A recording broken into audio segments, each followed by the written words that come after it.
everyone, welcome back to JP's Budget Collecting and another episode of the Indie Show. Tonight we are continuing our journey through the Black Hammer universe with a little crossover with the Justice League. And I got my usual Black Hammer crew with me. I got this guy named John, who I think maybe been on my channel one time before. Maybe. Couple, maybe. Or maybe twice. Maybe. We got Justin, No Good Comics. What is going on? Hey. How are you, my friend? Pretty good. How are you? I am good. And last but certainly not least, we got Daryl. Read your comics. How's it going? I'm not bad. Ready to talk some Black Hammer Justice League. All right. So yeah, let's dig into this since it's like getting late everywhere. Fall of Omni. Actually, you guys were relatively close to. Thank you. Thank you. Come on. And that was me running it. I'm usually much slower. I think I guilted you by all my harassment. No, we ran a tight ship tonight, man. With an amazing guest. Yes. We even did a giveaway. You did do a giveaway. We had GTT hanging out early as always, and then he was back right here as we were getting started. Joel, or Magic Lasso, I clicked on the other one first, but Magic Lasso is here, and Joel both came over, I think, from Omni X-Men, so appreciate that. They apparently needed more John and Justin. There's one other guy in the chat. I'm just saying, there's one other guy in the chat. Oh, and then there's some other guy. Yeah. Hello, friends. All right, so let's dig into this. This is our big crossover, classic, crossovers that we don't get very much anymore. Daryl, I'm going to let you go first tonight. What did you think of Black Hammer Justice League? I enjoyed it. It was nice to kind of get back to the original cast, back on the farm, son. And it was cool to be like a like you said, a classic kind of cross-company crossover, Nice. Justin, what about you?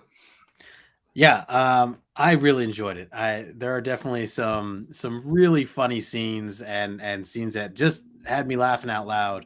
And it just played so well to some of the characters we now know and love from the Black Hammer side of things. So seeing the team get mixed up with the Justice League and other team members that are with the Justice League, I really liked just seeing the engagement, which I know we'll get into more. So I had fun with this one for sure. Nice. John, what about you? I know you have a hard time liking anything Black Hammer related, but I can already tell JP's a little cranky and maybe did not like this one as much. I loved this. I had a lot of fun with it the first time I read it, mostly because I think Lemire uses the Justice League characters really well and knows their personalities really well. So there's a lot of fun to be had with the archetypes of, oh, this guy is kind of standing in for this guy now on the farm, and this woman is kind of standing in for this character. There's some fun to be had there, and then the interactions is really the gold here for me. Like just getting the chance to see what Colonel Weird and John Stewart would do together. Like there's fun there for me, and I can really appreciate it. I think the Barbalian Martian Manhunter dynamic. I mean, right? Was one of the best of the whole thing. Yes. Yeah. So John thinks I didn't like it. And he's correct. I did not. I found myself bored. I'll be honest. Like, it did not grab me at all. There are some fun. I will give you. There are some funny stuff. A few of the bits are kind of funny, but I don't even know. It just didn't. Like, I read through it and I was like, okay, I read that. Like, it didn't do. Well, let's see if we can win you over. It did nothing for me. Like in reading through it, and I actually thought a few of the Justice League personalities I thought were a little bit off. Like, not the ones on the farm necessarily, but some of the other interactions with the ones showing up. Like, they were more antagonistic toward them than, like, in anger, like Aquaman, and, like, more ready to just fight, like, based on nothing than, like, I thought, didn't make sense. I personally don't like the way the villain is used here, like, because I don't think of him as I have a big plan, universe domination plan. He's more of a, at least in the stories that I enjoy with him, he's more of like I'm just going to cause chaos and havoc, which is what he starts out being. But the whole twist at the end did nothing for me because that's not consistent with who that character is. So yeah, and I'll be honest, going back to the farm at this stage, I felt like we've already, because this goes back to like even before like the events of the main Black Hammer thing where they're just stuck on the farm. Like, I don't know.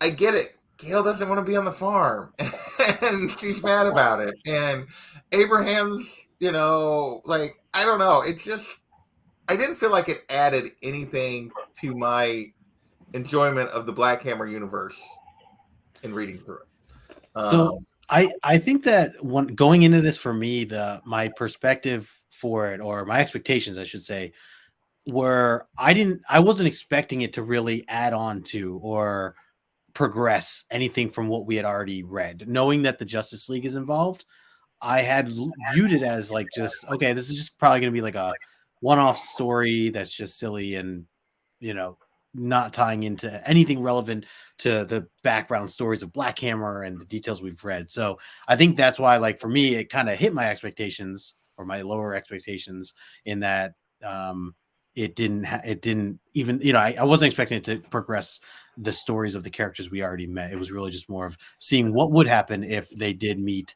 and engage with, DC characters. The other thing I was going to note from my perspective is I have not, I'm still, I'm still new to DC and I'm still reading a lot of characters for the first time. There's a lot of classic stories and characters that I've never read or just reading for the first time.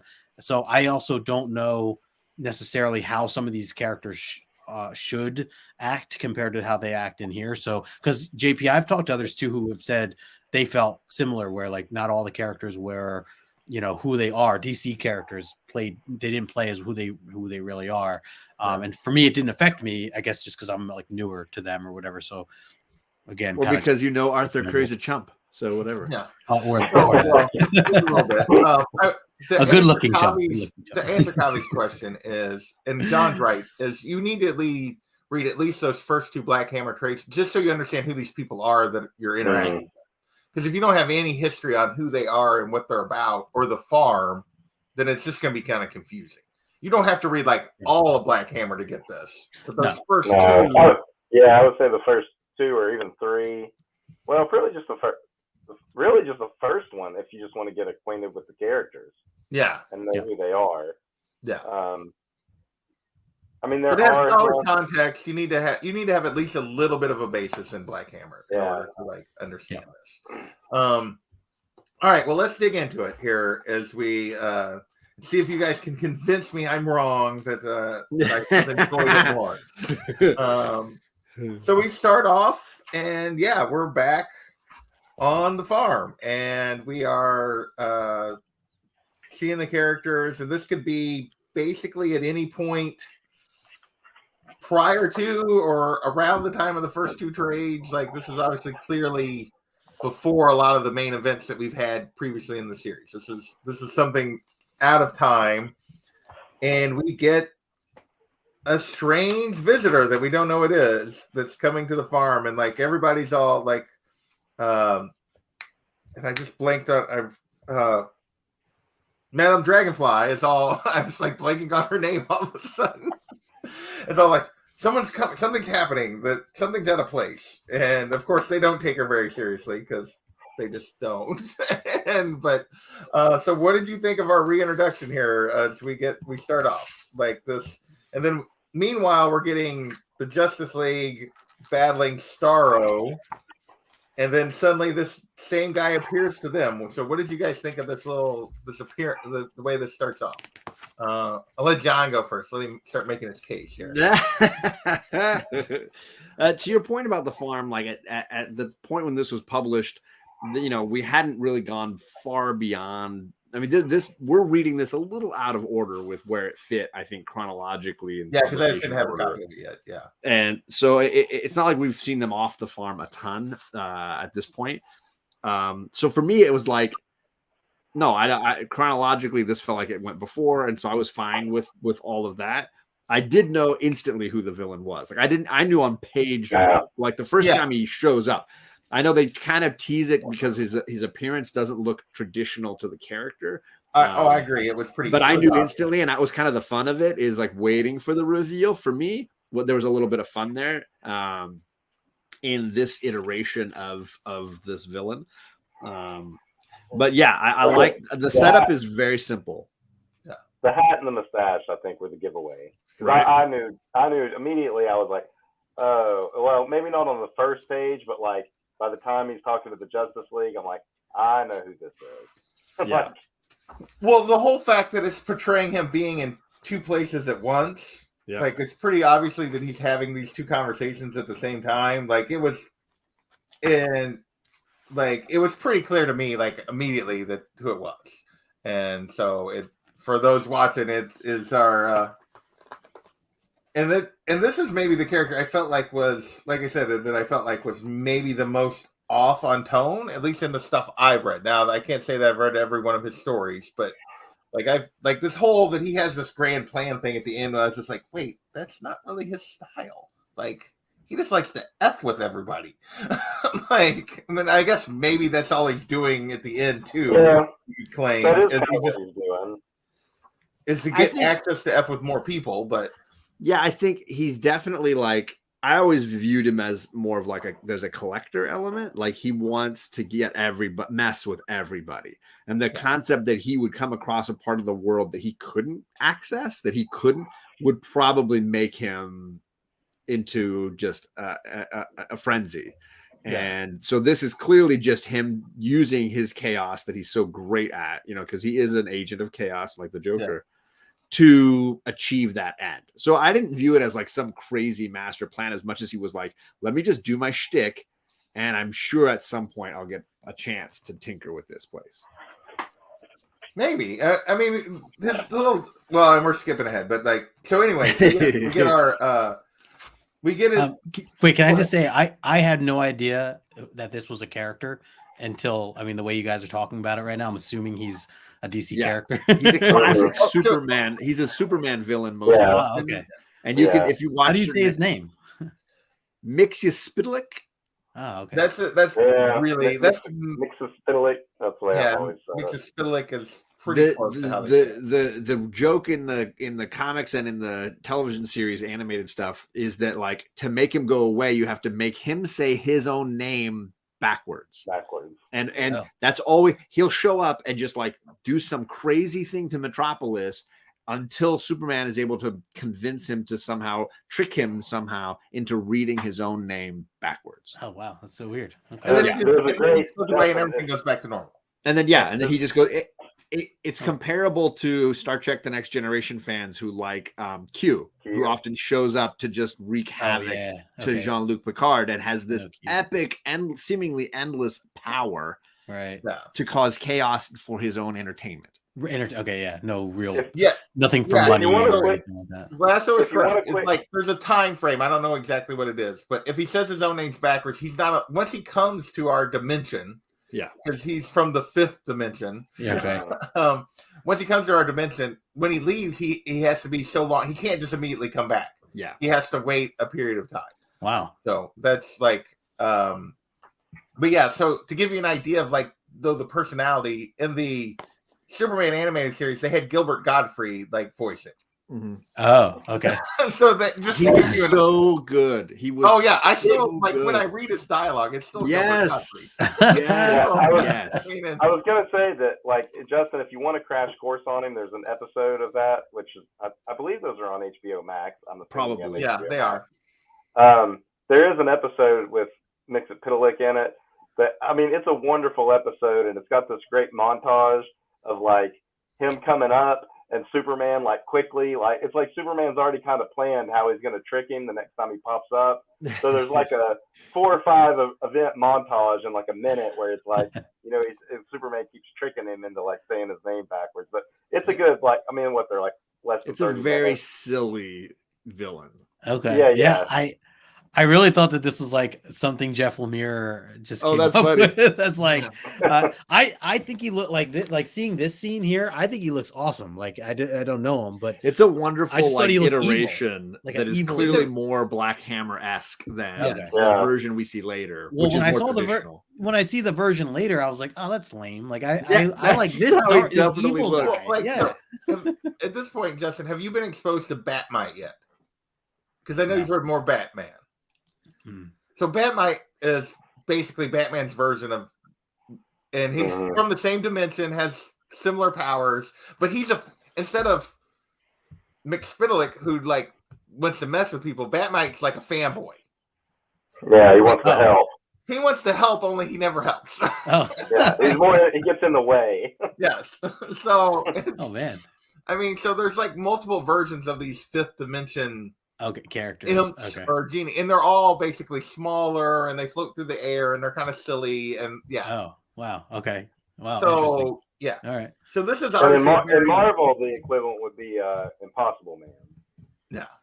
Here we Okay. go. I don't know much about him either, but That's that's Batmite right there. Here's And Batmite. they've been teasing him as Oh, coming okay. up in some event, whatever. But that's they're very cartoony looking characters. so it's on Well, purpose. Yeah. And well, we're gonna get in the next issue of Nightwing, we're getting Nightmite, which Yes. Dick Grayson's getting his I've own. never like, heard of version. that. John, remember I hit you up immediately? I'm like, did you read this? Do you know what this is about? I had no idea. I'm Yeah. like, why is there another, Dick 'Cause we're Grayson? getting like, what- Rick Rick Grayson. Grayson. I'm like, this sounds cheesy. I hope this is not gonna go down. Well, that south was for- yeah. I'm Taylor. it's gonna be. I'm sure that's all being tied into the Nightmite. I hope so. Batmite to the Nightmite. okay. Because they can literally alter reality. Yeah, like- I had like 6 questions for John right after I read that. I'm like, John, can Yeah. you explain who Yep. this guy is? Yeah. Anyways, So yeah. okay, so we get the introduction, and it's clearly he's the villain, and he basically switches them. He Yeah. sends the Justice League to the farm. Yeah. Brings the characters from the farm to the DC universe. And the interesting thing is, the characters for the farm just realize that hey, we're out. We got out. Yeah. Like, they don't know where they're at. They realize they're not in their own universe rather quickly. But the Justice League, he actually manipulates into thinking they've been there for like 10 years. Yeah. Like, which is how long the characters on the farm had been there when basically at the start of the Black Hammer series. Yeah. What did you think about just the switch and then just the character's reaction to being switched? I mean, we get instantly Gale is just like, I want to transform. Yeah. And it still doesn't work. So what did you think of both the Black Hammer character's reaction to showing up in this world, and I love the whole thing where they're like starfish. Yeah. They're like, what? He's like, starfish. Like, I will say that panel did make me laugh because Barbalian's like, there's a starfish over there, and they're like, what are you talking about? Well, and I love Gale. Giant starfish. Yeah. Gale for me like makes this volume. I love Yes. Gale. Yeah. I agree, anyways, John. But Yeah. just the way she immediately starts to Madame Dragonfly. Why don't you shut your mouth and cast a spell on that thing or something? You gothy. It's like, yeah, you got.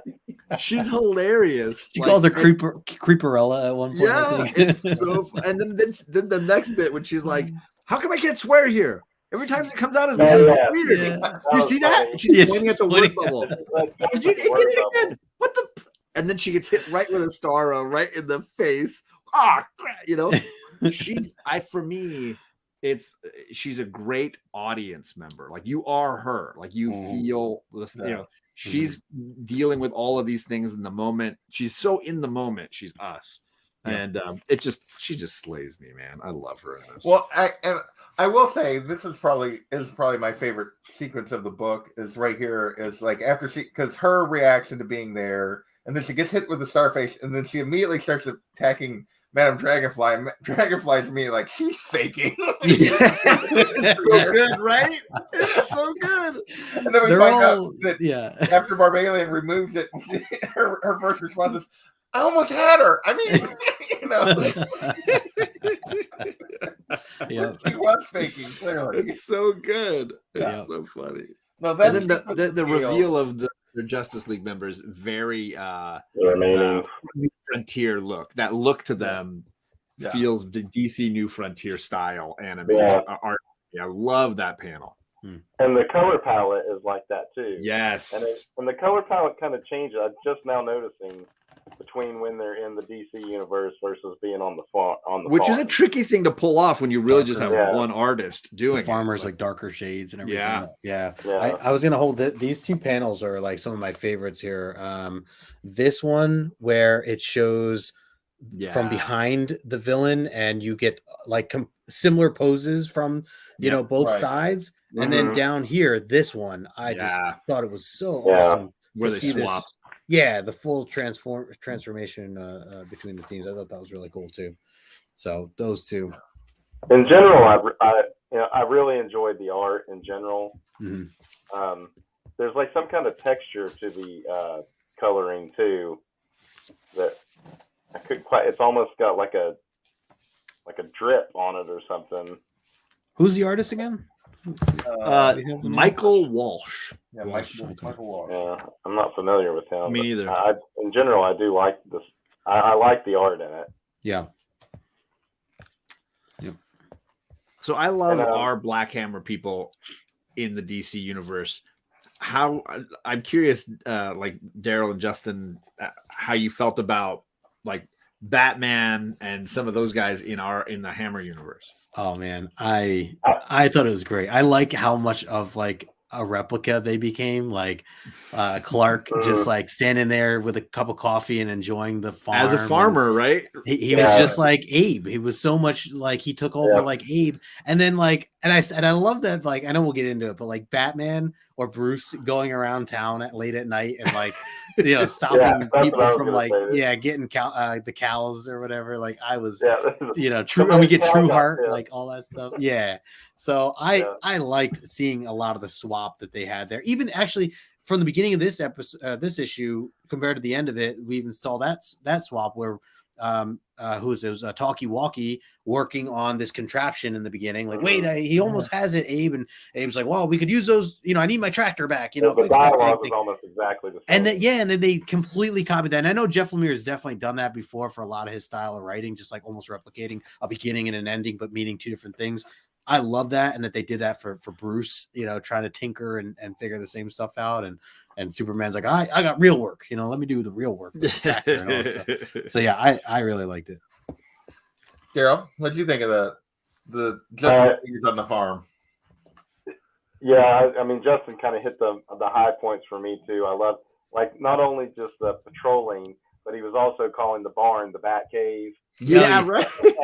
When they walked in, he was like, "You're welcome to come to the Bat Cave, whatever you want." And I think it was a cyborg that came in there and was like, "This isn't the Bat Cave." Yeah, he says like, well, whatever. And building stuff, right? Always tinkering and making some new gadget. Right? Yeah. So I mean, it was a good juxtaposition. I liked the Justice League our farm characters being in the Justice League world a little more because there was more like havoc and drama going on. Oh yeah. Yeah. Oh, of course, yeah. Because there's no drama at the farm, right? The farm is a void of because there's no way out. It's a maze. It's just until they got to the cabin. Then stuff. Then it got buck wild there for sure. Yeah, it did.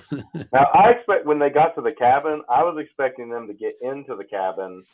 And remember when there's the issue where she had all those like doors to different rooms, and that's where Lucy was going in and ended up in those like other stories and stuff. That'd be cool. I was expecting them to go in and find those doors and find the door back to the DC universe. Oh man, I kind of miss that stuff. I like that room with all the doors. Yeah. So, John, are you this? I guess you didn't really give what are your thoughts about them on the farm? I love trying to understand why Lemire might pick a certain Justice Leaguer to mirror a certain Black Hammer character, because I think that it brings out character traits that I wouldn't expect necessarily from certain people. So mirroring Diana with Gale, I love. And turning Diana into a 4th grade teacher Like now she's got to teach 4th grade. So she's stuck in this loop of the same brats every day. The kids don't age. I'm stuck. There's this fun kind of like dynamic going on there where she's now stuck in this rut of having to relive 4th grade over and over again.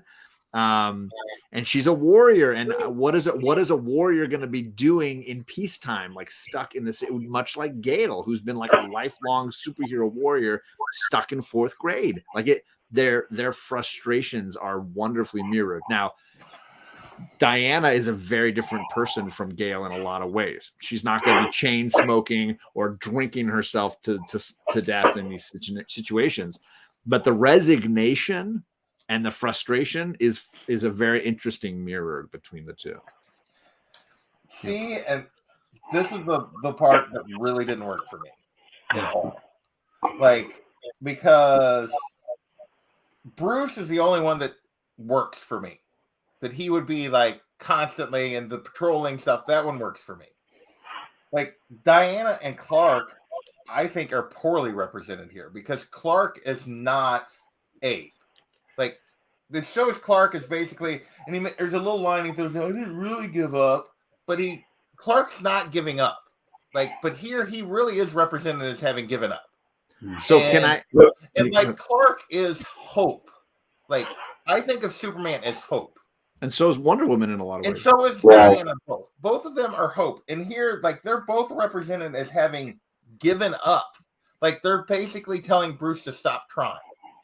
And I think that is to me, that's neither of those characters to me. Neither of those characters, I don't care if they're there 100 years. Those two characters are not going to give up. Now, they may be more practical about it than Bruce is. But they're not. But they are clearly represented to have resigned themselves to their fate. I dislike that completely. I think that's so out of character. And can I show you what makes it even more awesome? Is in the end that it's revealed they've only been there 2 days. That's what I was saying. This is so they haven't resigned. They've been tricked into thinking they'd resigned. And within 2 days, the hope is still there, and they realize this is not me. They turned around quick. It takes them 2 days to find their hope. This was not them. This was not supposed to not be them. It was Spitalik trying to trick them, and they don't even last 2 days in that illusion. Right. That's what I think is so freaking cool about it.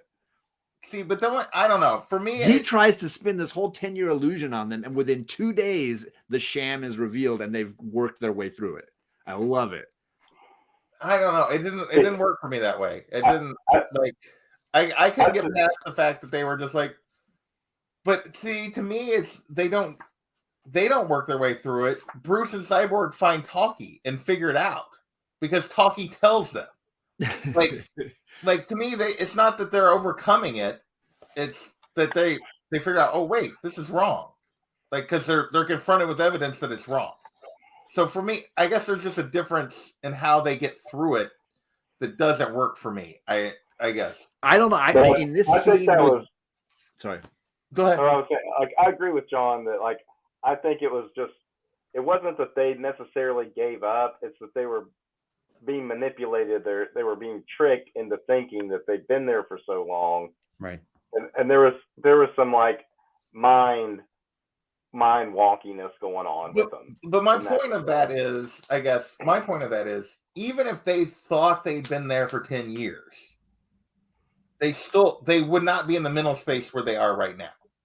Like, and that's to me, that's the point. It's not that he tricks them into thinking they've been there for a long time and maybe like that hope is fading or they're struggling to figure out a way to get out. But it's the fact that they just like, I don't think even after 10 years, they would have accepted and be where they're at, like where they're portrayed here. Even if the 10 years were real. Like, and that's, I don't know, maybe it just, for me, it was like, it just seemed off tone-wise. Because, I mean, I get this scene here with Cyborg and Diana, and the whole time she's basically just saying, this doesn't seem right. This is not right. She's questioning all of it. And it's been 48 hours. And in fact, it's been less because it hasn't been that they haven't figured it out yet. And I think she's already at this, even though the illusion that has been cast on her is that she's been told that she's given up. But she's been she's told not the one she's that run out said of that. Like, What? that's not her. He's the one. It's like No, she says it. It doesn't feel like she's like, yeah. I wish the last 10 years never happened. I wish we could get home. She's already thinking like, I want to get out of this. Like, I don't want. This is not me, right? I know, but like, I don't know. For me, it just like because it comes off as she's basically. He says, "Don't you calling feel into- like something's not right here?" And she says, "Every day for the last 10 years." But I don't know. For me, it didn't work. It just didn't. I like that whole conversation did not work positive. I loved for it. me for her. I felt like she was. But I'm sorry. I know I jumped like a ton of. No, you're okay. Because that's not that far ahead from where we were at.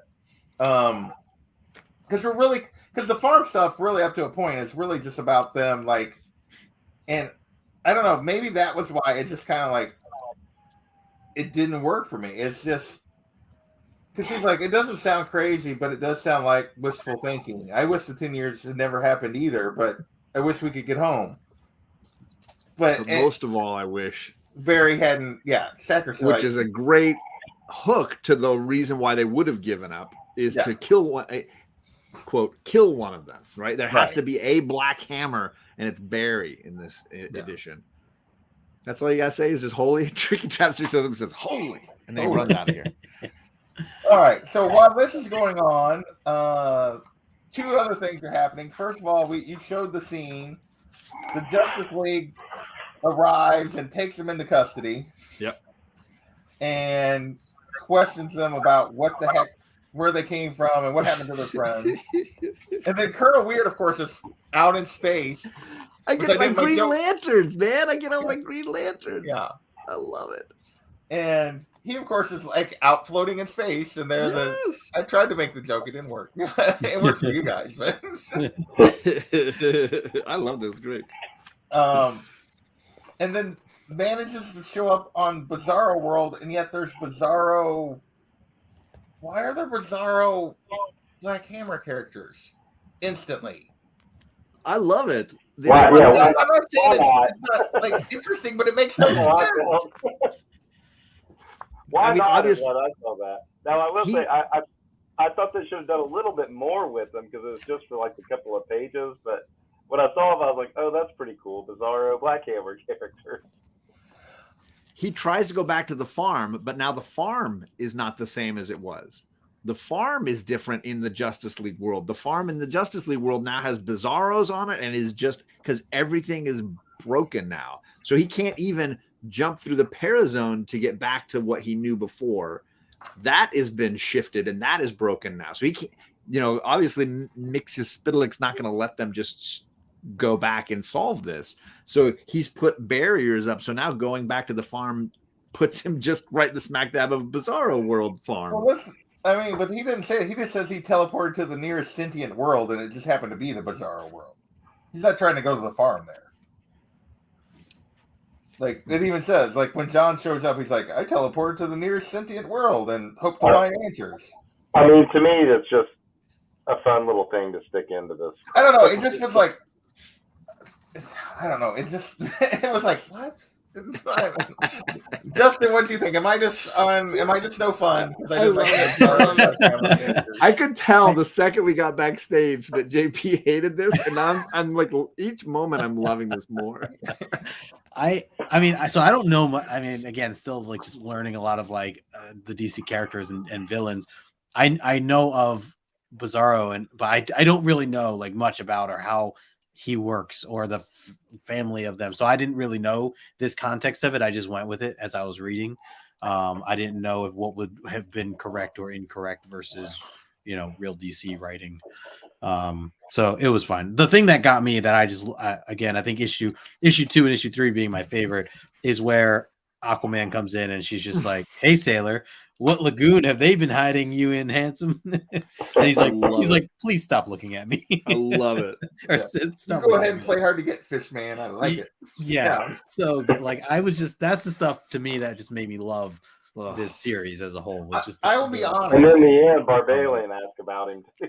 Yes. So good. I love it. Yeah, in a different context is so good. So I will say the only character that I got anything out of in the whole thing was Gale. Like Gale, the comedy related and around Gale. Even though I thought her story was sort of what they did with her story and making her the one that had to, like, was redundant. Like the fact that it all at the end hinges on, oh, put him back if Gale chooses to go back. I thought that was like, that didn't work for me, but just Gale's interactions are the only thing that worked in the whole book for me. Wow, that's bold.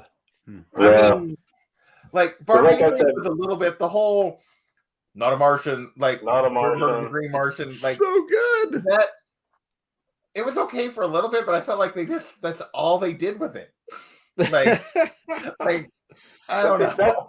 To me, I think that's what you get out of a story like this, because you know that this is not going to have any ramifications on either the main Black Hammer book or the Justice League. This is just a little one-off. So you know, it's like any of those like intercompany crossovers you get.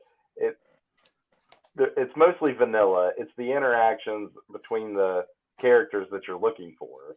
You know, right? So I think it's like having the Bizarros pop in to me, like I said, is just like a fun thing.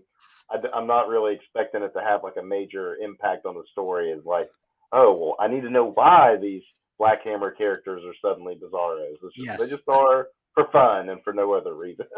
I feel, JP, I feel like your expectation or your bar for this was a lot higher than mine, I guess, or where I had my expectations were for this. I didn't feel like I had any expectations. I was just bored. Yeah. Like the whole time. I'm like, okay. But you expected them to be like characters that I expected it to be entertaining. Yeah. I didn't find this entertaining. But you were just saying how you were cracking up with like the Gale stuff. The only thing that worked at any point for me was Gale's interaction with the members of the Justice League. None of the other conversations, interactions. Wow. Even the Colonel Weird stuff with John Stewart, I found disappointing and flat. Wow. I mean, what about the interrogation scene? Because that's not just Gale. That's it's everything. Like it jumps around so well. That whole interrogation scene, I was cracking up. My favorite is when you get to this panel of the Martian Manhunter and you realize it's not the Martian Manhunter. That is Barbalian appearing to look like Martian Manhunter and talking as him. I feel like Jeff had so much fun with this. It's so funny because there's Martian Manhunter and then there's Martian Manhunter, but that's not Barbalian. And he goes, "Oh, look at me! I'm a little green man. What a stereotype! You should be ashamed of yourself." Yes, what a stereotype! I was cracking up on that. Like, oh yeah, they're all green. Like, so good. Oh.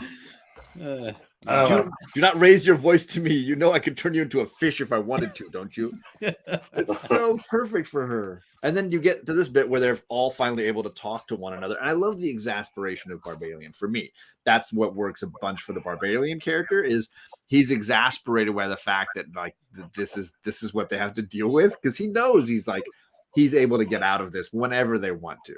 But like they've got to like deal with these people and the ridiculousness of this scenario, whatever it is. I love his exasperation. I just look at the Martian scene again. You guys are talking about like how well the interrogation scene works for you. And I like Gale and Barbalian and like Madame Dragonfly are fine. But I feel like Hawk Girl, Martian Manhunter are poorly represented here. Like John, like they're a little fascist. It's very like not like John is super smart and like can figure these out. And like his interactions with them are somewhat pointless. Like he's not even like, I don't know. I thought he came across poorly portrayed completely. This is not, well, you're our prisoners until you agree to help us. That's not even, John's a person that's going to be like trying to extend a fig leaf, trying to like figure out where these people are from and trying to help them as much as help figure out what happened to the Justice League. He's not, you have to this can't be a complete coincidence. And I don't know, he comes across as stiff and like, that's some of the things. See, you're reading that. I think you're reading that with this like anger tone. I read it as very monotone, Well, I am afraid you'll be our prisoners until you agree to talk. Tell me, was using Starro as a distraction part of your plan or just a coincidence? Well, I take it as the Justice League vanished, Starro appeared, and all these strangers, they're connecting all that to one thing and saying, you're responsible. And Madame Dragonfly is shielding them all from psychic probes. So he's now questioning what she's doing. And I didn't take him as aggressive. I took him as like curious. Yeah, Hot Girl's gonna be aggressive, right? I thought the whole thing, like, I don't know, I didn't like how they like basically took them to jail and wanted them to be prisoners. I kind of get JP's point on some of that, but I was just rolling with it for the interactions again. I mean, to me, it was just kind of fun again, and I let thought it was some entertaining. of that stuff go. I thought it was just entertaining. I didn't Exactly. put any more depth into of the characters than I mean, just laughing at Barbarian and Gale and their reactions to the other characters. Could have been anybody. They could have been police officers. They could have been anything. So I guess that maybe to me that's why it doesn't bother me as much. I haven't read a lot of Martian Manhunter, so I don't necessarily know how he should be or how his reaction would be otherwise. But I just read through this like kind of in a entertaining, laughable way. I think that's how I view it. That's kind of how I viewed it too. And like, what's a brainiac? He says, like Barbarian. What's a brainiac? Okay. Well, next what we haven't really talked about is John and Colonel Weird. Yeah. And basically, Colonel Weird takes him into the Parazone, which apparently exists in the DC universe as well, just everywhere.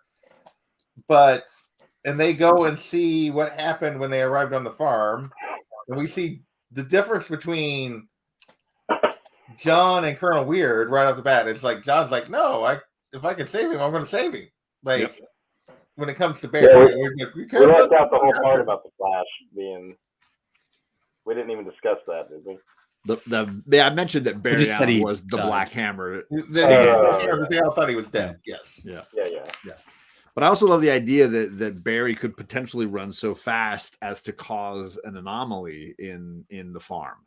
Right. And that when John tries to rescue him, now they have dramatically shifted either simply the illusion that Mxyzptlk has created here or the actual integrity of how the farm would operate. And that Black Hammer might not have had the speed force to accomplish that escape. But Barry would have a very different interaction with the edge of this illusion. Well, and they basically end up in. It wants you to portray it as though they end up in the fifth dimension, because Weird doesn't know where they're at and can't figure out where they're at when they end up there. Which to me is with all the whales and stuff. That's not Mxyzptlk can't go back and forth between the fifth dimension and our dimension as easily as he does here typically. But it was just a little weird because it was like, are they in the fifth dimension for sure? Are they in like that was just a little confusing, but it seems to be his home, which I will admit I have no knowledge of the fifth dimension. Not enough. My understanding of that. Because it goes eventually it goes from that straight inside the whale to like the home of Mxyzptlk where he's sitting on the throne. But that happens over like 2 issues, like several pieces that piece together with the floating whales and then going in the whale mouth and then appearing inside. The next couple pages though after that, I will say, are easily my favorite part of the whole book, which is Gale and Zatanna. Yeah. I knew it. I was already ready. I knew that this would be J. I was like, JP's gonna fucking love this part. I did because I thought Zatanna was one I thought was actually on tone. Wait, you can't play this game all night. He's been like, nope. The only person that was gonna be good, Gale was the only. And every once in a while he'll be like, wait, but Batman was good too. But wait, no, Zatanna is good too. No. I did not think Batman was good. I just said Batman was like accurate. I said Batman was accurate. Like what I said was Gale's interaction with people was good. Yeah. Which includes this moment. And Zatanna is one of the very few Justice League characters I thought were correctly toned in terms of like what's going on there, like the way she would actually interact with Gale. And her solution is phenomenal. Yes, like that sequence. I wanted more of this kind of interaction between the characters. Yeah. Like, and we didn't get, and even this, and then immediately we get back to like, let's fight, and it's like, oh yeah, we have to have the obligatory heroes fighting heroes thing. I don't know, it just like, but this interaction of Zatanna sensing her magic and coming and figuring out how to help her, I thought was phenomenal. That splash page you showed, John, that's such an awesome. The splash Zatanna, page. that one. Yeah, I love that one. Yeah, that Well, one. that's JP a has cover. That's a cover. The one the one JP has up. Yeah, we're That one. Zatanna arrives. Yeah. I love that, and even the page before that, where it's just the shadows and Gale's falling from the sky, and she just Mercy's lands. landing on the roof. Yeah, like Gale looks awesome there, just like in the shadow kind of. Yeah, Mhm. very very cool. I would say the art on those pages is amazing. Like even the next page where they're standing on the rooftop, that bottom Oh, panel. yeah. Very Like- Gotham like. Yeah, that is all really. This whole I think sequence is really well done. Mhm. Like, When this part came around too, I was like, oh, we're going just into the whole DC universe at this point. Yeah. Because really, when you first see the first cover and you just see like Superman and Batman and Flash, you're just like, oh, this is going to be this small group of the Justice League interacting with the Hammer characters. But no, it's like they went full deep in with like the Green Lantern Corps, Bizarro's showing up, Zatanna shows up, and then the next big thing is the Spectre showing up and addressing the magic and stuff. And I was just like, wow, this is going like pretty deep at this point. And see, so for everything I loved about Zatanna showing up and helping Gale, I despised about the Spectre showing up. why? Because to me, that is pointless. Like, there's no point to any of that other than to make them all fight for a few minutes until. Yeah, that is the point. You're right. I don't know. It just. For me, that's the Spectre in every comic I've ever read. That guy, he Well, shows I'm up not just a to like. fan. He just shows up just to like push the scales one way or the other. And in this case, he feels like there's an imbalance in the universe, and that it's all pointing at these characters, and he's going to put the onus on them. Yeah. So for me, it like is completely logical because that character is so ridiculously like one view. He's like so myopic in his obsession. Yeah. And of I course don't he know. would. I'm not a big Spectre fan. I don't feel like he like because he's what you're talking about, John. He like rarely works for me. I like usually it just comes off as He's like the Marvel, gods that show up in the cosmos and the Trinity or whatever, that feel the need to like control the balance in the universe. So when he shows up, that like something big is happening and he's going to try to right it. no. Which is really just a device to make them fight. I feel like most of the time his solution is worse than what he's trying to fix. You're not wrong. But it's really just a device to get them to fight a little bit, but mostly to force Mxyzptlk to create his bargain. Yeah. Right. To come out of hiding to create his bargain. So while this is going on, the Black Hammer characters escaped, and Zatanna helped Gale, and then the Spectre shows up, and we get our big fight. Meanwhile, on the farm, they find Talkie-Walkie. Why did he leave Talkie-Walkie? I guess because he didn't see it as a person. Like that was the one thing. That was another thing. Talkie-Walkie wasn't out there, maybe. Because when he walked up, they were all like in their like human forms and stuff. Right. So Talkie usually would like go into hiding in those. But he clearly did something to Talkie because Talkie was suddenly shut down, and like so he dealt with Talkie, but he didn't move Talkie, which was.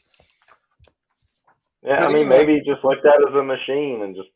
Yeah, I guess that's what to me what it had to come down to. But Talkie, they reactivate Talkie, and they basically discover what you talked about, John. Is they discover using Wonder Woman's lasso, they discover they've only actually been there for 2 days, and that like she puts it on Clark, and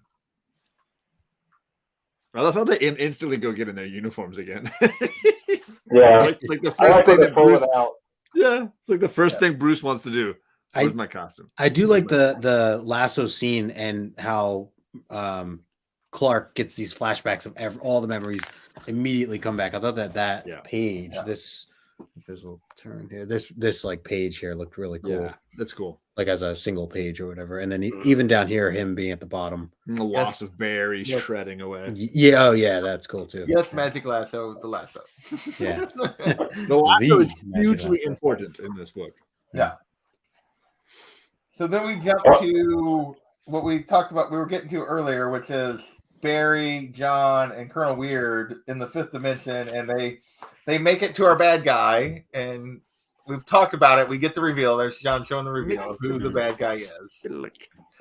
Which, yeah, for me, having read DC, I knew who it was. Like John and I both knew immediately, but Yeah. So I was disappointed. when you saw him with his That's what he really looks like. with the candy and everything, like like a little kid. Like I liked his version in the beginning. Like he looked sure. in the suit and the. but and he's the- never been a serious Oh, villain. I like- mean, Yeah. I'm just He's saying, never I like the been- yeah. design. I like the design of the early of what we saw. Like this thing is just a I like cartoon. hearing Justin's perspective since he didn't know who. Yeah, like I'm like, character was. I was like, this is what Jeff has to come up with. Like, is this like guy who little hat and he just wants chaos? Like, like, is it like I don't know. I was definitely questioning the villain when we got this reveal for sure. And then the name too. I'm like, what's up with the name? Yeah. I would love to know how Justin said it the first time he read it in his mind. Yeah. How he said it. So I was like, are you supposed to like add a vowel in between everywhere? I'm like, Can I buy a vowel? I'm like Maxi Azipitalica.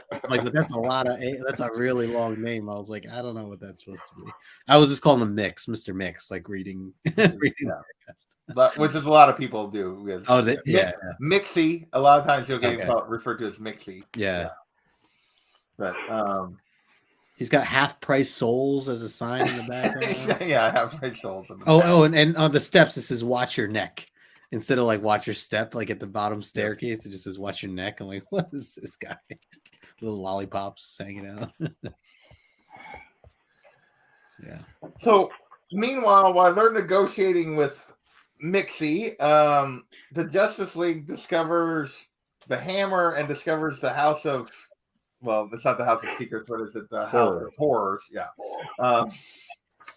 And this is another part that didn't work for me. Like, oh look, the house attacks them, and now there's mindless beasts, so they have to be in a fight. It was just like, I don't know.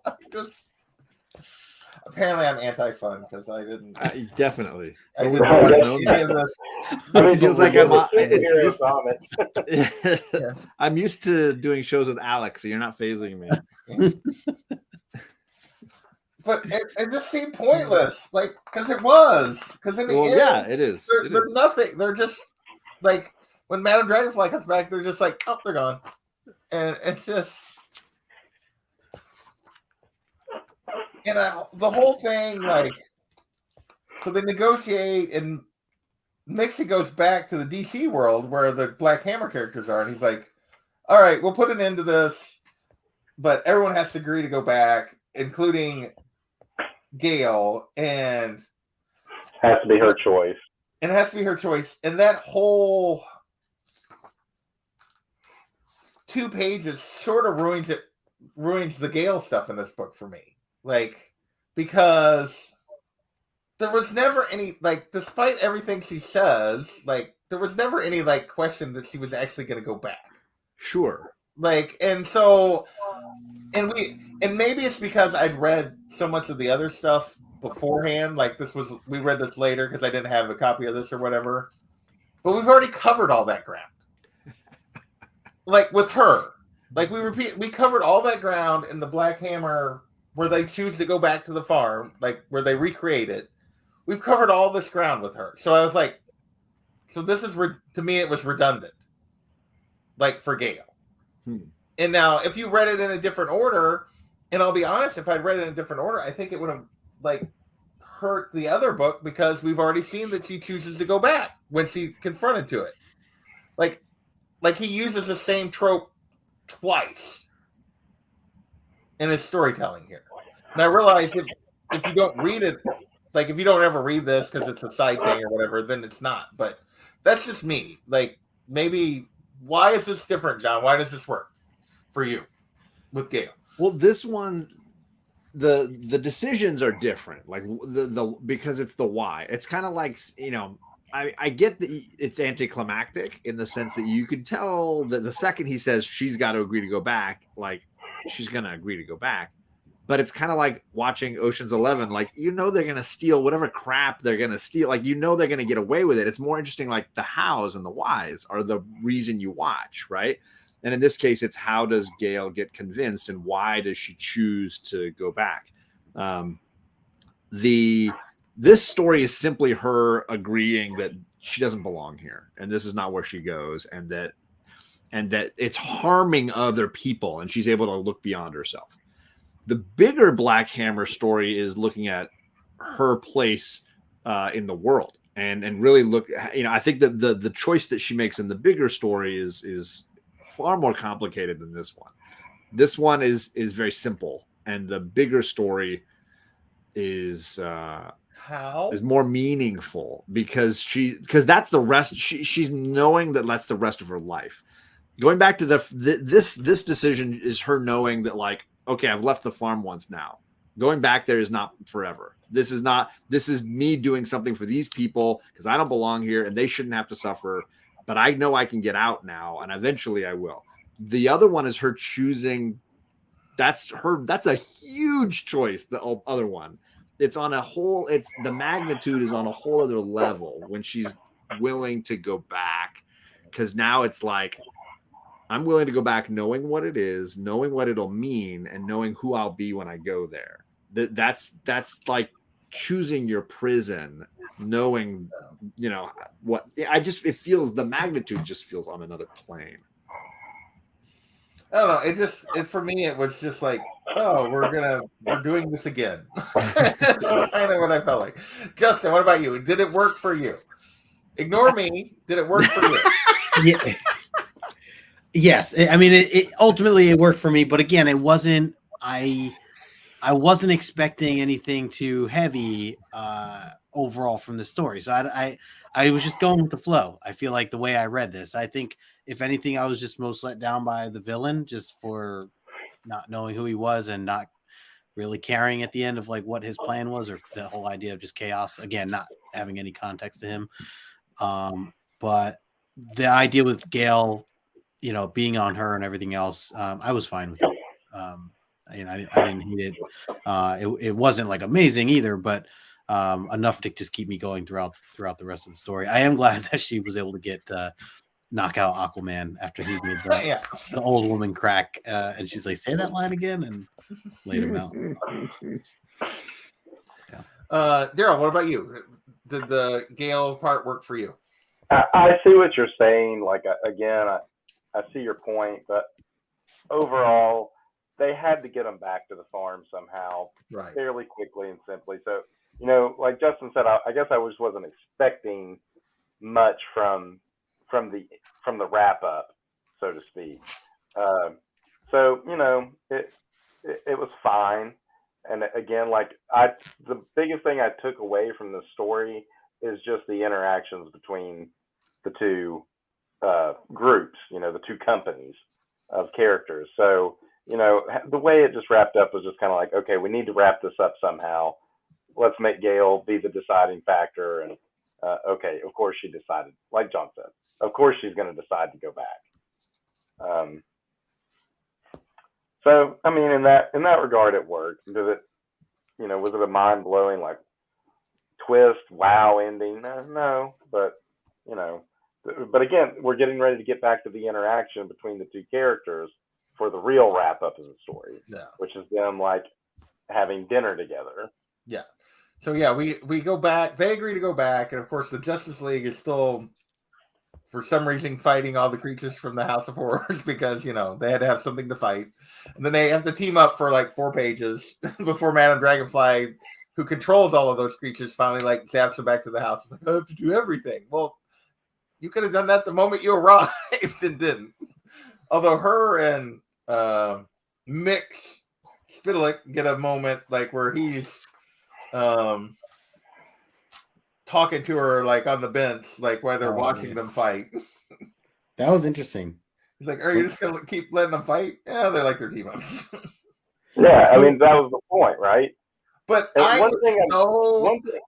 Go ahead, Daryl. I would say, like throughout these Black Hammer books, they get meta a lot of times, right? And that was one of those moments when she's like, they like their team ups. Just like Gail pointing out that she can't swear, was a meta. I mean, she's pointing, like John said, she pointed right at the word balloon. Like, do you see that? And so this is one of those moments too. It's like, they like their team ups, which is why they're fighting. They just came up with some random thing to fight about, and that's the way these team ups go. And I will say, like, my entire feelings about this book are summed up by his response to her saying that they do love their big thing. And he goes, "They do indeed, but after the first few punches and quips, they tend to drag on." And that was my entire feeling about the book. Like, it was all intentional. Right there in writing. Oh, so good. So it was all intentional. That was the whole point of those, the fight at the cabin and the fight with the Spectre. Was the whole point, was to lead up to Mxyzptlk to say that joke. Yeah, well, that was how I felt about the book, though. It was just like, it was too meta because it was exactly how I felt the whole way through the book. So yeah, they have their little dinner and celebration before they go home, and then we get our twist at the end that it was really all a ploy from Mxyzptlk to get access to the Parazone.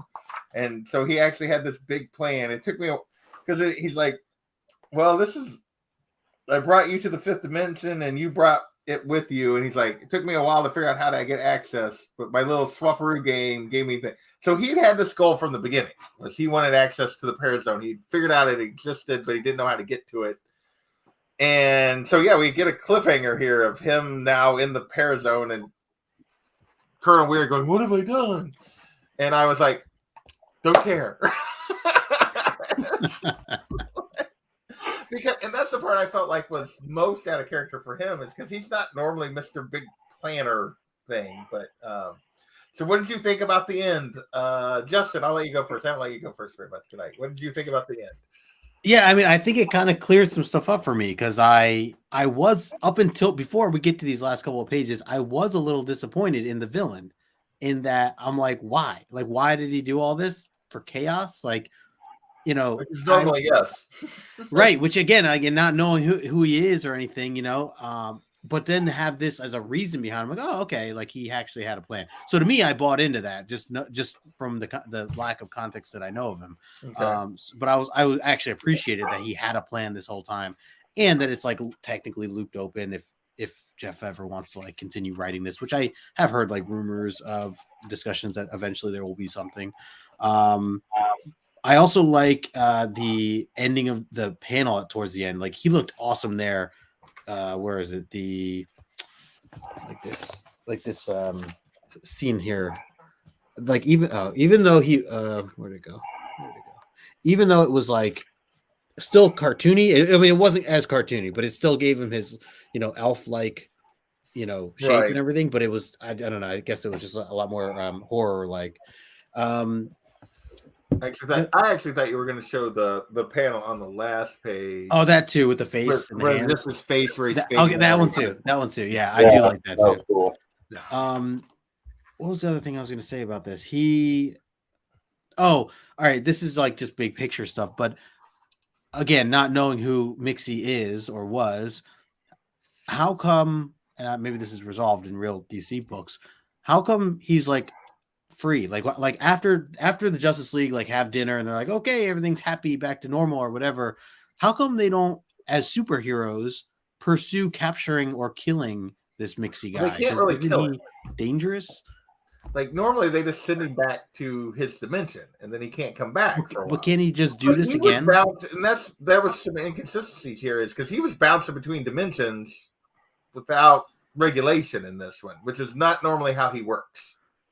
Like Right. he can only do it every so often, and once he goes back, he can't So he What's was, every so often though? Like why he can't just like? or come back there's again? like a day. Like the joke from that episode is that like when he goes back, he has to stay in his dimension for so many cycles before he can come. So back. there is an actual amount of time though. Yes. So it's just part of his And it's world. Or you're talking his- about a character that's been around since like I don't think Golden. I think it early was Silver Age. Yeah, I think it's Silver Age. Yeah, it was early Silver. So it's changed over the years. So I'm not sure the okay. current status of what he can actually do is. Right. But like it used to, like in the Silver Age, because it was more of a haha funny. Like it was always kind of a goofy, silly, Not a serious. thing. Right. And so it was like if you got him to say his name backwards, then he had to go back to his dimension, and he couldn't come back for X amount of time, which is that episode he was telling you about earlier. Right.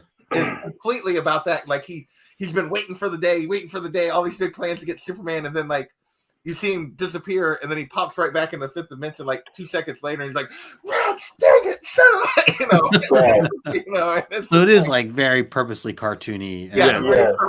Very silly. Okay. And he was for most of his existence, and I don't know that I've seen a recent story with him, other than like this is maybe the most recent thing I've seen him actually use. Okay. I don't know that he's been used much lately. So, and when he does show up, he doesn't show up trying to like cause like tons of collateral damage and harm people or kill people or take over the world. Okay. So he's not evil. He's not like he's really just there to like mess with Superman and like play pranks on him and stuff. Okay. Much like Q in Next Generation just wants to be entertained by Picard. What will Picard do? Right. Yeah. These so like whereas Batmite shows up and it's very much fanboy. I want to help Batman. Mixie shows up and he's like he sees Superman as this the Boy Scout and perfect and all this kind of stuff, and he's like, no, you can't be. I'm gonna mess with you. He's a troll. You can't be this good. You can't be. he's a troll. He's a troll. Wow. Okay. Yeah. He's an interdimensional. Does that now? My question for Justin is: now that you know a little bit of who this guy is and that he exists, does that make the book better or worse for you, or does it just stay the same? I think ultimately it stays the same. It just stays the same. I'm more for this for me. Like if anyone asked me like, hey, should I read this book? I would just say it's funny, especially if you know the Black Hammer stuff already, whether or not you know DC stuff or not. Just if you know Black Hammer, I think it's entertaining and just something you're gonna laugh at and read through. That's how I'd look at it. It's how I still look at it even now, knowing this other character. I mean, even some of the other characters you guys talk about, like Spectre, I don't know anything about Spectre, so it didn't hit me in any way of should he be this way, should he not be. Zatanna, should she be this way, should she not be? It's just I just took them as almost vanilla characters and just like, okay, I know they're DC characters. I'm sure there's elaborate stories around them, but in this scenario, they're just vanilla fill-ins for Black Hammer characters. That's how I took it. No, I was just curious. Yeah. All right, well, before we get to the wrap up, John, you haven't got your chance. What did you think of the ending and Mixie's big plan here? By the time I'd gotten to this, there had been enough buzz around that story that Black Hammer was now connected to DC in some way, that I remember hearing that Lemire said this would connect, that this was not just a throwaway, but that there would be, and I don't remember the specific phrasing he had, but that this was not just a throwaway, that things from this would have impact later on in the Black Hammer universe. As far as I've read, it hasn't come to fruition, but I'm assuming that Mixie's connection to the Parazone is going to have impact. And that the ramifications of that could be felt later. Okay. All right. Final thoughts on this volume. I'll let Daryl go first. Like I said at the beginning, overall I enjoyed it. I thought it was just some of it was vanilla, but it was all set up just for a fun read, is what I felt like, and it was very much in the classic intercompany crossover mold. It hit a lot of those tropes, and in the meta moments, it called out those tropes. So, overall, I found it very entertaining. I'd give it like, I don't know, like a 7.5 out of 10 or something. Okay. Justin, what about you? Yeah, kind of with what Daryl's saying. It definitely was just I was entertained, and that was mainly what I was hoping to get out of this book. So I think that it did its job in that regard. I mean, I definitely was laughing like out loud at some of the moments. So if a book can get me to do that, I'm all for it. And so yeah, I like if I was grading it, I would give it like an 8, just on that entertainment aspect of it. Okay. Well, since I'm Debbie Downer, I will go before John, and I will have the last word. I just wanted on record. I double checked. This cost JP $30. I ordered it through Inside Trade, so half off, right? So, Almost it half didn't off. cost me quite that much, but it's not terrible. But no, I mean, like, I don't. It just didn't do like it didn't enthuse me at all. I didn't like there was a few moments with Gale that were good. The Zatanna and Gale stuff I thought was the best moment in the whole thing, easily, where she's helping her, and I was a little disappointed when she went back that she didn't try to say it backwards. She wasn't saying it backwards, though. Only Zatanna was saying it backwards. I thought she said it backwards also when No, she says I you don't don't know how think to so. say it. Maybe I'm So, like, Zatanna was always like holding her hand and saying it backwards for her. But when she said it, she would say it forwards. Did she? Okay, maybe I misinterpreted that. Then in that moment, I was thinking they both said it backwards. Yeah, so I don't know. This is the page that I took. Oh no, Zatanna's the only one that says it. Yeah, and here Oh. she is saying it with her, where Gale says it Zafram, and And then later she Zatanna says it the other Marfaz or whatever. Marfaz. Okay, but like the fact that Zatanna showed her that and she didn't then say Marfaz, I was a little surprised by. I will say, like, I expected there to be like a follow up. She's like to try it, Right. But Yeah. so Gale was about the only thing that worked for me, and then the end of it kind of ruined it for me. Like the stuff with Gale kind of ruined the stuff with Gale. There was a couple of funny moments, but overall, I was just mostly bored. It did nothing for my enthusiasm to read Black Hammer. It just didn't. So, all right, John, you have the floor. You get the last word. So good. I just went during the show and ordered this awesome Tedesco wraparound cover. That's Oh, cool. Nice. Oh, very Because nice. it's just That is cool. You just ordered it? phenomenal. I You just just did. ordered it? Yeah, I went on eBay and I was like, Oh my god! I was because Plain. the book ends. Where is it? Yeah, I Oh, didn't yeah, see there's all that. kinds of cool covers. That's in the back. end, and this is all just all the different Yeah. variant covers that the book has, and some Oh, like there's a sketch ton of pages.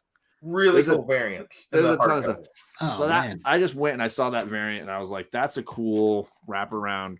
And it says it's Sclera, but I saw online that people are calling it that Tedesco, and that That looks looks like a like- Tedesco signature to me. But that looks like Scalera, or it might be both. Could be both of them. I'm The assuming left the side looks like publisher wouldn't Scalera. get the name of the artist wrong, but Yeah. it seems more like an eBay person would get it wrong. Anyway, sorry. Why am I getting the big screen? Oh, because you were showing that cover and I didn't Okay, click good. back off because I was flipping through the covers. Yeah, to everybody's important points down at the bottom. It's just fun and funny. Like I laughed a bunch the first time I read it, and I laughed again reading it this time. I found it just very amusing. I got my money out of it in entertainment value, and so in that way, I'd probably give it an 8. This is the one that was my favorite. Of the That's a covers. really cool one. The one where he's sitting on the windmill and his On the back windmill. Oh yeah, Yeah, yeah, that's That's pretty good. cool too. with his cape. It just like that one just makes me laugh. That one does make me laugh. It's like, very funny. yeah. So So yeah, just I'd give it an 8 at least out of just for sheer entertainment value. I just Gale and Barbalian and Aquaman and all that might boost this to an 8.5 just because I giggle a bunch and have love for both of these universes, and there's definitely a peanut butter and chocolate element going on here. And to the point of actually, now that chocolate made me remember, I'm allergic to chocolate. I love vanilla. Vanilla's fucking amazing. So like anybody crapping on this being vanilla, I'm like, that's my jam. Like I like vanilla. I'm a white guy, so maybe that's me. But like, yeah, vanilla all day. I like vanilla.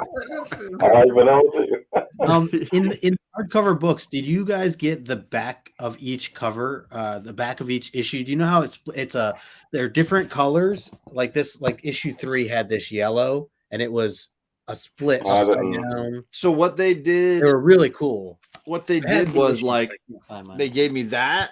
Yeah, exactly. And then they Yeah, gave me yeah. this on the other That's side. different. Yeah, that's Okay, what so I if you have. ever get a chance and find the issues, I have them around here somewhere.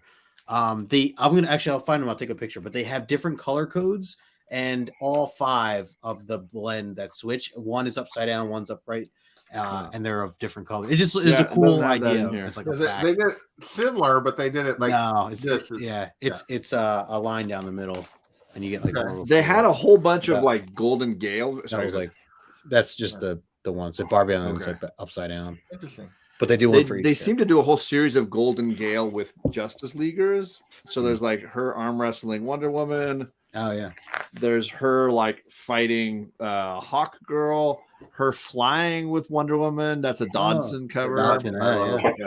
Yeah, So they had a lot of like like an adult Gale book. meets the Justice League, I guess, covers. Well, I Which do I feel found like very it was cool. mostly Gale. Like Yeah. she was the main. The Batman and Lady Dragonfly is pretty cool. Madam Dragonfly, sorry. Okay.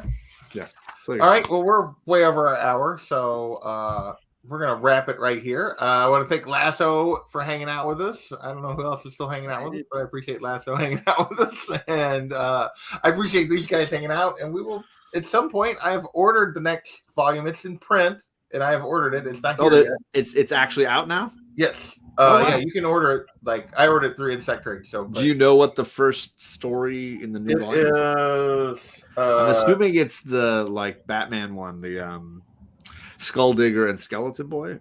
No, it's not let me. There we go. It includes Skulldigger and Skeleton Boy and the Unbelievable Unteen. Oh wow, we're already there. Wow, Because that's the first one. That's the last one that I've read prior to doing this show.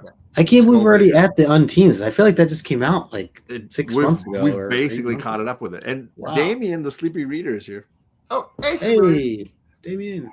So yeah, so we got so probably Skulldigger and Skeleton Boy will be the next one. That's what I figured. Sure. Okay, So cool. whenever that arrives, we should be here in the next week or so, I would guess. But so we can schedule something. It's a early. hardcover that you ordered. Yeah, the next of the Oh, Black A Hammer large that's size, yeah. Oh, nice. Okay. out. Yeah, Maybe I'll so get it that comes first. out, and then it's coming. It came out first of this month, and so And I don't know what publishing is going to do going forward because I believe Lemire has signed an exclusive deal with Image, and that he's going to eventually be maybe moving Black Hammer to Image. yeah. So we'll have to see what happens there. There So I already don't have know one beyond scheduled to what- come out in the spring. Yeah. One more of World of Black Hammer coming out in the spring, Yeah. but I don't know where they're. So I don't know what that's going to Yeah. make for going forward. Cool. All right. With that, thank you everybody, Sleepy Reader and Lasso, and yeah, we will catch you guys next time. Later.